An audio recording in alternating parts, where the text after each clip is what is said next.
Hello friends, welcome to my channel. Today special పాలకూర ఉల్లికారం చాలా బాగుంటుంది. పిల్లలు ఆకుకూర అంటే అస్సలు తినరు కదా, అదే ఇలా చేసి పెట్టండి, కంపల్సరీగా తింటారు. వాళ్ళకి కూడా బాగా నచ్చుతుంది. ఒకసారి ట్రై చేయండి ఫ్రెండ్స్, మీకు కంపల్సరీగా నచ్చుతుంది.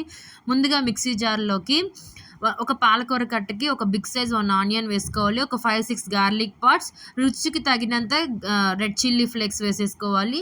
ఇంకా 1.5 స్పూన్ జీరా వేసుకోవాలి. ఇప్పుడు కొంచెం వాటర్ వేసుకొని చాలా గ్రైండ్ పేస్ట్ చేసేసేయాలి. చిన్న పీస్ కూడా లేకుండా చాలా నీట్గా పేస్ట్ చేసేసుకోవాలి. ఇప్పుడు ప్యాన్ పెట్టేసుకొని ప్యాన్లో 3 స్పూన్స్ ఆయిల్ వేసుకొని ఆవాలు, జీలకర్ర, శనగపప్పు వేసుకొని ఫ్రై అయిన తర్వాత మనం ముందుగా పేస్ట్ చేసుకున్నాం కదా, ఆ పేస్ట్ కూడా వేసేసుకొని చాలా బాగా ఫ్రై చేసుకోవాలి ఫ్రెండ్స్. ఎందుకంటే పచ్చి వాసన ఉంది అంటే కర్రీ టేస్ట్ అస్సలు బాగోదు. అందుకనే మూత పెట్టేసుకొని 10 మినిట్స్ మూత పెట్టేసుకొని మధ్య మధ్యలో కలుపుతూ ఉండండి. 10 మినిట్స్ అయిన పచ్చివాసన పోయిన తర్వాత కొంచెం ధనియా పౌడర్, కొంచెం పసుపు, కొంచెం రుచికి తగినంత సాల్ట్ వేసుకొని బాగా కలిపేసుకోవాలి. పచ్చివాసన పోయింది కదా, పచ్చివాసన పోయిన తర్వాత ఇప్పుడు పాలకూరని ఇగోండి ఈ విధంగా చిన్న పీసెస్ కట్ చేసుకోవాలి. కాడలు కూడా వేసుకోవచ్చు, మీ ఇష్టం.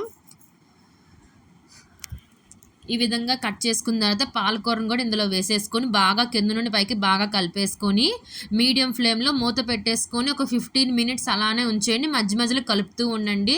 15 మినిట్స్ మధ్య మధ్యలో కలుపుతూ ఉండాలి. ఇవ్వండి మధ్యలో నేను మళ్ళీ తీసేసరికి ఇగోండి ఈ విధంగా బాయిల్ అవుతూ ఉంది. ఒకసారి బాగా కలిపేసుకొని మళ్ళీ మూత పెట్టేసుకోండి. ఇలా 15 మినిట్స్ వరకు ఇలా ఉంచేస్తే ఇగోండి ఈ విధంగా కొంచెం దగ్గర అవుతుంది. ఇక ఈ విధంగా మీకు ఓకే అంటే మీరు స్టవ్ ఆఫ్ చేసుకొని సర్వింగ్ బౌల్లో తీసేసుకోవచ్చు. కాదు ఇంకా నాకు దగ్గరగా కావాలి, వాటరీగా వద్దు అనుకుంటే మీడియం ఫ్లేమ్లో ఒక 5 మినిట్స్ ఉంచితే అలా కలుపుతూ ఉన్నారనుకో, మీడియం ఫ్లేమ్లో 5 మినిట్స్ ఉంచారనుకో వాటర్ అంతా ఇంకిపోయి ఇగోండి ఈ విధంగా దగ్గరగా అవుతుంది. చూసారు, ఇగోండి ఈ విధంగా దగ్గరగా అవుతుంది. ఇప్పుడు స్టవ్ ఆఫ్ చేసుకొని సర్వింగ్ బౌల్లోకి తీసేసుకోండి. అంతే, చాలా టేస్టీ, చాలా బాగుంటుంది. పిల్లలు కూడా ఆకుకూర తినని పిల్లలు కూడా తింటారు కంపల్సరీగా, అంత టేస్టీగా ఉంటుంది. చాలా బాగుంటుంది, చాలా హెల్దీ కూడా.